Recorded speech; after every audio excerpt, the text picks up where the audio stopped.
Isso não é apenas uma história qualquer, onde você só assiste como se nada tivesse acontecido, pois hoje eu lhe trago ela aqui, senhoras e senhores. Pela primeira vez eu tenho a honra de lhes apresentar Solo Leveling, a origem. Meu nome é Sung Jin-woo, e um dia eu serei Hokage da Tebayo, caralho! A história de hoje ela começa em Seul, na Coreia do Sul, com um jovem caçador de rank que nesse mundo ele é uma vergonha, pois você nem ao menos pode se considerar um caçador tendo esse tipo de rank, pois é literalmente abaixo de qualquer ser humano despertado desse mundo. E isso resultou nele ter inúmeras experiências de quase morte, já que isso é um puta trabalho onde sua vida está sempre em perigo. Mas acima de tudo, o Sunga não é um caçador apenas por gostar dessa profissão arriscada, mas sim porque ele tem um motivo que o move muito além da sua própria vontade. Pois já que não é de nenhum tipo de família rica, onde ele tem algum dinheiro guardado, a sua mãe adoeceu quando ele ainda era bem jovem por sinal, então ele tem que pagar as contas do hospital de sua mãe, e tudo que ele pode fazer é se esforçar o máximo possível como caçador, pra fazer o mínimo dinheiro pra aliviar o lado de sua mãe doente. Mas nem tudo parece ser espinhos na vida do menino Sunga, pois a galera fica extremamente hypada quando o menino Sunga aparece, já que quando ele está presente em alguma dungeon, quer dizer que ela vai ser bem mais fácil que o normal. O maluco é simplesmente querido por ser o mais fraco do mundo inteiro, e ele tem a incrível habilidade de se machucar grave mesmo até mesmo em uma dungeon de rank E, mas pelo menos ele curte aquele cafezinho de cria. Só faltou aquele pãozinho de queijo mineirês que eu amassava até o talo. Mas né, já que não tem café, então bora de casada. E essa sua amiga é uma healer chamada Junhee, que vive preocupada com o Sunga e seus machucados. Eu não sei não, mas essa daí tem alta chance de se tornar a casada do Prota. Após aquela trocada de papo marota, a galera resolve se juntar pra entrar no portal. Inclusive aparece um caçador querendo ser o líder da rede, e a galera aceita de boa, já que ele é o cara com mais experiência e o rank mais alto dali, então dá-lhe a travessia. E não deu outra, dentro de alguns segundos o Prota já tava pique paciente de UTI. O maluco tava só o pó todo regaçado, com seus joelhos completamente destroçados, só que ele tem a sua laranjinha pra poder ajudar ele nessa situação. Mas nem só de healer viverá uma casada, até porque tem outros magos bons no X1 e uns guerreiros que é muito pica nas espadas. E essa galera toda aí, ela é bem rápida por sinal, a ponto da dungeon mal ter começado e já tá quase chegando ao seu fim. E bom, simplesmente do nada a laranjinha começou um papo bem torto por sinal, tanto torto quanto seu zóio, que seria pedir pro Prota parar de ser um caçador, devido à sua força bem mais baixa que o normal. Mas o Prota rejeita gentilmente e diz que ele só caça por diversão, escondendo o fato da sua mãe estar doente no hospital precisando de ajuda. A Lorena até diz que mais uma ou duas diversões dessa do Prota ele vai ser mandado direto pra se divertir na pós-vida. De volta ao líder da raid, ele começa a explicar que os monstros dali dropam um tipo de cristal mágico quando morrem, e um cristal de rank C deve valer no mínimo bastante dinheiro, o suficiente pra cuidar da vida da sua mãe. Mas como o Sunguinha Boy era rank E, cuidar de um monstro de nível C é praticamente uma missão impossível pra ele. Tudo que ele consegue, mesmo arriscando a sua vida pra isso, é apenas um pequeno núcleo de rank E. Quando o Prota estava perdido em pensamentos sobre quão merda era a sua vida, os membros de sua equipe descobrem que na realidade essa dungeon é uma dungeon dupla. Então o líder de grupo pergunta se a galera quer se juntar a ele pra tentar explorar essa outra parte da dungeon e descobrir qual o boss que vive escondido ali dentro, e querem derrotá-lo, já que se eles contactarem a guilda pedindo ajuda, os seus guilds diminuiriam em muito. Então a melhor solução possível é todos entrarem juntos e eliminarem o boss, e isso se todos concordarem. Só que tem aquele porém, a galera ficou meio dividida com isso. Metade das pessoas queriam entrar e a outra metade não queria. E com isso sobrou pro nosso queridíssimo Sunguinha Boy a decisão final de querer ou não entrar na sala do boss. E é claro que ele não rejeitaria uma oferta dessa, já que mais que qualquer um ali ele precisa de bastante dinheiro para poder tratar a doença de sua mãe. E em breve a sua irmã também irá pra faculdade, ou seja, ele vai ter que gastar ainda mais dinheiro para poder cuidar dela junto. E devido à sua decisão de concordar, ele pede desculpa à Cabine Laranja por tê-la arrastado junto pra dentro da dungeon, já que a mesma tinha optado em não ir de forma alguma. Só que o Prota consegue ser voado a ponto dela mesmo quase mandá-la direto pra próxima vida. Ainda mais que na última luta do Sunga ele quase toma uma empalada no coração. O maluco foi literalmente o pior tipo de lutador que existe. Ainda mais que ele quase perde seus braços e pernas, mesmo ele mal tendo recuperado ele na última luta. Mas né, querendo ou não, essa casada ela ainda é gamadinha no Prota. E como desculpas, ela pede ele um encontro a sós com direito a comidinha grátis.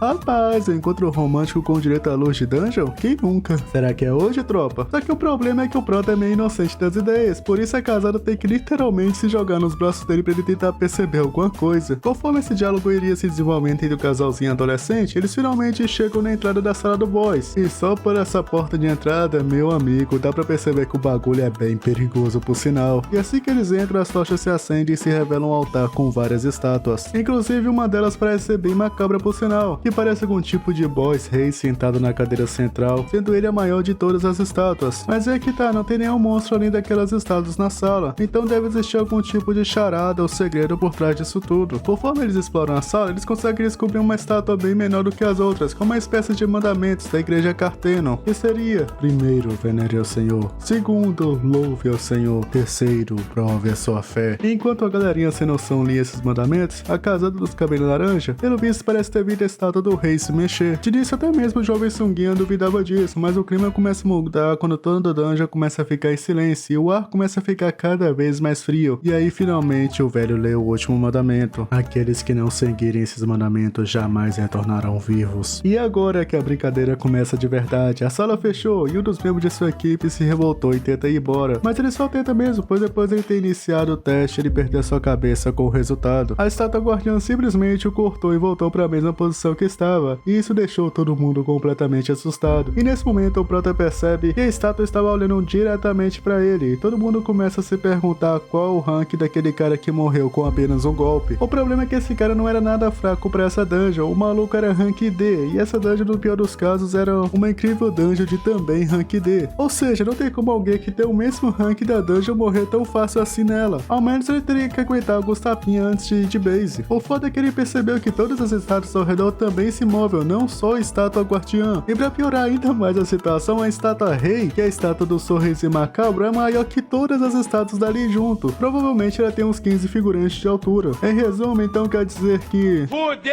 de vez! E aqui começa o primeiro flashback da história. Há muito e muito tempo atrás, durante a primeira raid do menino Sunga, ele estava todo pimposo, saltitante, encantado com a dungeon, até que ele se separou do seu grupo e se perdeu no caminho. Isso resultou ele sendo atacado por um mini goblin, o deixando semanas no hospital até sua recuperação. Também houve a vez que ele quase morreu de fome preso dentro de uma dungeon, que por algum motivo a galera o esqueceu pra trás. O cara simplesmente conseguia dar o seu pior, não importa o quão fácil a dungeon fosse. Ele conseguia se machucar de todas as formas possíveis e impossíveis. Ele até poderia optar em comprar armas melhores para facilitar a sua luta, mas infelizmente ele não tem condições para isso, já que ele está constantemente pagando a hospitalização da sua mãe. E sem falar que se ele comprar sua espada ou faca barata, isso só seria um desperdício de dinheiro, que ele infelizmente não tem. Essa espada se quebraria rapidamente. E para piorar o que já era ruim o bastante, os curadeiros ainda têm um certo receio de estar no mesmo grupo que o jovem Sunga, já que ele consegue fazer qualquer curadeiro trabalhar dobrado, até mesmo triplicado, por conta dele se machucar facilmente em qualquer lugar. Isso significa que na maior parte dos grupos que ele entra, ele é considerado totalmente inútil, mesmo ele sendo um caçador. E mesmo por estar sendo constantemente zombado e jogado para baixo, ele não parava de trabalhar, pois havia uma meta nele que sempre fazia seguir em frente, que era cuidar de sua mãe. Mesmo que ele seja tão ineficiente em lutar, essa seria a única alternativa que ele tem, mesmo que isso poderia levar até mesmo a sua própria morte. Talvez seja por isso que eu sabia muito bem que esse dia chegaria. Todo mundo pro chão! Rapaz, só mais um cadinho e todo mundo vai de base ali, viu? O menino Sunga conseguiu salvar geral, pois do nada, literalmente do nada, a estátua rei inventou de encarnar um ciclope dos X-Men e passar a chupaletada de raio em geral. Isso também deixou a Lourinha travada no lança de medo. E aí que a gente descobre que ela não é pouca bosta não, viu? Ela literalmente é a mais forte daquele grupo inteiro, mesmo sendo a mais medrosa. Ela é uma curandeira de rank B, só que o problema é que ela é uma pessoa que não lida muito bem com medo. Por isso ela só vai ainda de onde em rank baixo, do tipo básica. Mas o problema é que essa dungeon não parece ser tão básica assim, viu? O foda é que não tem nem como o líder da raid dar uma mãozinha pra tentar acalmar a casada do Prota nessa situação, até porque ele perdeu ela no meio do caminho. Ao menos o Prota manja um pouquinho dos primeiros socorros e consegue estancar esse sangramento. E de volta a essa gigantesca estátua macabra, ela parece que está claramente olhando pros jogadores. E devido a alguns fatores que nem eu sei explicar o porquê, a galera descobre que a única forma de sair dessa dungeon é seguir exatamente os mandamentos da estátua à risca. E o primeiro desses mandamentos seria venere ao rei. E bom, pelo visto esse lugar é bem autoexplicativo. Só que geral começa a perder a cabeça e ficar meio louco das ideias, devido a tudo que ia acontecendo. Inclusive surgem figuras do além dizendo que não quer morrer ali, já que finalmente ele conseguiu uma oportunidade de se juntar a uma guilda grande de respeito. E esse cara é literalmente um corredor cuja sua velocidade supera a barreira humana, mas o problema é que ele só supera a velocidade humana, não a de monstros desse lugar. O maluco em menos de meio segundo foi transformado em tinta de parede, deixando só os seus pezinhos pra poder contar a história. Inventei aquele packzinho básico no OnlyFans, é claro. E bom, o Prota não é só um carinha qualquer que não tem habilidade de luta, ele ainda tem inteligência e descobriu que existe um padrão de ataque, ou seja, também deve ter algum padrão pra sair dali. É assim que o Prota se levanta com o risco de morrer, ele chega de frente a frente com a estátua e se ajoelha perante a ela. Alguns até pensam que o Prota é algum tipo de louco suicida, mas o Prota apresenta o olhar de quem não quer morrer ali, então ele grita pra todo mundo se curvar também perante a estátua. Depois disso, todos resolvem se levantar, só que o problema é que a estátua do capeta também se levanta de uma forma tão traumatizadora que traumatiza até o tinhoso. E esse sorriso, meu amigo, amigo, bota medo até nos piores pescotapas que tem. E a cada passo que essa estátua tá, parece que a galera ali perde pelo menos uns 5 anos de vida, cê é louco. E foi aí que gritaram pra fazer o segundo mandamento da Bíblia, que seria louvar o Senhor. Então surgiu um cantor da igreja que manja muito dos louvor e começou a cantar. Só que o problema é que ele tá louvando o Deus errado. Ou seja, dá-lhe pesada no cantor. O maluco só tomou uma surra de pack no pé que foi parar direto na próxima vida. E assim a estátua começou novamente o seu ataque. Isso fez com que todos ali começassem a correr, e todos ali chegaram em torno de estátuas ao redor, e as que tinham armas simplesmente se ativavam e matavam geral. Então, entre meio a tudo isso, o Prota viu algumas estátuas com instrumentos musicais. Então, se as estátuas com armas atacam, então quer dizer que se as estátuas que têm instrumentos musicais, elas vão louvar? E foi aí que o Prota finalmente conseguiu chegar a uma estátua com instrumento musical, e deixou laranjinha nela, já que a estátua só se ativava com uma única pessoa de frente a frente a ela. Então o Prota sai correndo em busca de uma outra estátua com instrumento, e infelizmente ele erra a estátua e acaba ficando de frente a frente com a estátua do escudo, e ela simplesmente tomou o pack do pé do Prota à vista. Porque aquele bagulho, né, pra que fotinha do pé quando se pode ter ele inteiro? É, mano, essa é a primeira vez que eu vejo uma estátua empreendedora, viu? Mas papo reto, em resumo, essa estátua transformou o Prota em um monopé, com um puta sorrisão macabro no rosto. E isso fez com que o Prota ficasse entre a vida e a morte com o único fio sustentando a sua vida, que foi ele se arrastando até conseguir chegar a uma estátua cantora. Mas infelizmente a sua perna já não estava mais ali, e vários membros do seu grupo já haviam ido dessa pra uma melhor. Ou seja, o que era pra ser apenas uma raid básica pra fazer dinheiro se tornou um dos maiores massacres desse mundo. A Laranjinha Gale desesperadamente tenta curar o Prota, mas recuperar um pé cortado fora não é algo tão fácil assim, mesmo ela sendo uma curandeira de rank B. E o pior de tudo é que a mana dela está bem baixa por sinal. Mas olha pelo lado bom, pelo menos o menino Suga ainda está vivo. E assim, mais uma vez, a estátua rei começa a se movimentar, e dessa vez ela faz se cobrir o terceiro mandamento, que seria prove sua fé. Ela criou um altar no meio do círculo, que em resumo seria um altar de sacrifício. Não precisa pensar muito para entender que precisa sacrificar alguém do grupo para poder sair dali. Então o cara mais velho do grupo, vulgo vovô, até pensa em sacrificar o líder da rede, pois eles só entraram ali na sala do boss para começo de conversa por conta da ideia do líder. Então nada mais justo na visão deles sacrificar o próprio líder pra galera conseguir sair inteira. Ele simplesmente tá colocando a responsabilidade em cima do Lourinho velho sobre tudo o que aconteceu. Mas a questão é que as coisas não são tão fáceis assim, até porque ele fez uma votação pra galera decidir se ia entrar ou não. Ou seja, todo mundo ali tem uma puta parcela de culpa sobre o que aconteceu. E, infelizmente, no meio desse grupo não tem nenhum adivinha pra saber que na sala ia ter um fudendo boss do sorrisinho pescotapa. Isso fez o Prota assumir total seu senso de responsabilidade, deixando o velho de frente a frente com o altar. E mano, assim que o velho dos cabelinhos dourados entra, ele percebe que no altar uma tocha se acende. Então o Prota também percebe que aí tem alguma coisa diferenciada. Daí ele pede uma galerinha de figurante pra colocar ele junto ao velho dos cabelinhos dourados ali dentro do altar pra ver o que vai acontecer. E mais tochas se acende. Ou seja, cada tocha acesa seria uma pessoa ali dentro daquele círculo. Então simplesmente surge um pensamento na cabeça do jovem Sunga, que seria uma puta determinação pra fechar essa dungeon de qualquer forma possível, já que se uma dungeon desse nível não for fechada em pelo menos 7 dias, todos os monstros ali presentes conseguem escapar do portal e começam a atacar a humanidade no mundo humano. E se isso acontecer, com certeza não vai ser nada fácil destruir esses bichos cheirados da pedra. E bom, assim que os restantes vivos se reuniram, todas as luzes se acendem ao redor e todas as estátuas começam a ficar em posição de ataque, se aproximando cada vez mais do altar. Isso deixou uma morena figurante completamente assustada a ponto dela sair correndo dali em direção à porta de saída, e simplesmente ela consegue atravessá-la. Isso faz com que uma das tochas azuis se apague e os soldados se aproximem ainda mais da galera da raid. E bom, outras figuras também não aguentou o tranco e também saiu correndo. E agora que finalmente entra de verdade o terceiro mandamento, que seria o prove sua fé, e em meio a doces tentações você ainda se mantém firme. O problema na real é a pessoa conseguir se manter firme com tudo que tá acontecendo, ainda mais com esses estados se aproximando cada vez mais e com perigo iminente de ir de base. O Prota só fala que a probabilidade dessas estátuas pararem de se mover seria quando todas as chamas azuis se apagassem, mas o problema é que a porta fecha cada vez mais rápido quando a pessoa sai. Então quando a penúltima pessoa passar, essa porta será fechada completamente, ou seja, que é literalmente um sacrifício, uma luta contra o tempo. De repente, o velho dos cabelinhos brancos começa a desabafar sobre o Sunga, dizendo que ele sempre o menosprezou e que nunca esperou nada do Prota, mesmo quando ele entrou nesse grupo. Mas o porém é que muita gente morreu nesse salão, e os que ficaram vivos foram porque justamente ouviram o que o Prota estava falando. Foi graças ao pensamento rápido do menino Suga que a galera conseguiu sobreviver, resolvendo todos esses enigmas que apareciam de última hora. E esse velho também só está está vivo por conta do Prota e ele agradece bastante. Mas ele também tem uma família e não quer morrer ali. Até mesmo o homem mais forte dessa raid também sente medo. Então o velho vai embora abandonando o Prota em um estado deplorável, junto aos cachinhos dourados sem braço e a laranjinha. De repente um sentimento começa a surgir no interior do Prota. Será que é aquele tão famoso sentimento de ingratidão? De que quando a pessoa mais depende de você, você é abandonado e atirado ao fogo. O cara que foi justamente acusado de ter sido responsável por tudo que aconteceu ainda está lá junto ao Prota. Ele realmente é um cara bem responsável comparado a esse velho. Ele até mesmo se oferece pra ficar, dando a oportunidade de o Prota junto à laranjinha meterem um pé daquele lugar, pois infelizmente não dá pros três saírem, e quando a 5 segundos sair a porta vai fechar e acabou. É game over pro último participante dessa dungeon. Ele ainda insiste bastante pro Prota ir junto à laranjinha, já que os dois têm muitos anos de vida pela frente, e ele é só um velho que está perto da idade. Ele ainda fala pra laranjinha tentar ajudar o Prota a se mover, já que o maluco não tem mais o seu pé, pra poder tirar suas fotos do pé e poder andar normalmente. Mas o problema está muito mais embaixo do que aparenta estar. A laranjinha ainda está com as pernas bambas durante toda essa situação, já que querendo ou não, ela ainda não sabe lidar com medo. E o pior de tudo é que as pessoas desse mundo aparentam usar mana pra poder se mover, e já que a guria tinha usado uma quantidade de mana absurda pra poder tentar curar o Prota, ela não tem mais nenhuma mana sobrando, ou seja, tá totalmente quebrada. Ou seja, mesmo se ela não tivesse travada no medo, ela ainda não iria conseguir se mover pela falta de mana. O velho até tira forças do além pra poder gritar pros dois saírem logo. Mas né, o Prota tá impossibilitado de andar sozinho por conta da falta do seu pé, e a guria já não se move mais por conta da falta de mana e medo. E o que sobrou foi o velho carregar a casada do Prota pra fora. Ou seja, tudo o que sobrou foi o próprio protagonista se tornar o sacrifício para ambos saírem dali. Mas à primeira vista, a laranjinha não aceita muito bem essa situação. Então o Prota começa a lembrar ela da promessa sobre pagar o jantar, pra tentar acalmar ela. Então ele entrega a ela o único cristal que ele conseguiu pegar na dungeon, falando que ele vai pegar o troco depois, que é pra ela ir na frente e comer primeiro. Mas ela tá tão desesperada a ponto de começar a gritar pro Prota parar de brincadeira, que ela quer ficar com ele. Daí ela simplesmente toma um pescotapa do velho que acaba desmanhando ela. E assim ele finalmente consegue carregar ela pra fora da dungeon. E isso deixa o nosso menino Sunga lá sozinho pra encarar esse tinhoso se ao menos conseguir se mover. E se tu acha que essa situação já é ruim, calma que ela ainda vai piorar muito mais, já que sem o mínimo de piedade possível, o monstro atravessa a espada no buchinho do Prota. O cara foi praticamente empalado e transformado em um espetinho de churrasco. E quando ele já estava pra vir a segunda espadada pra finalizar tudo, o mundo foi pausado, iniciando o sistema. Aviso, você completou todos os requerimentos necessários para a quest secreta, a coragem do fraco. Você adquiriu o direito de se tornar um jogador. Você aceita? Bem-vindo, jogador. E assim deu início a Solo Leveling, a origem.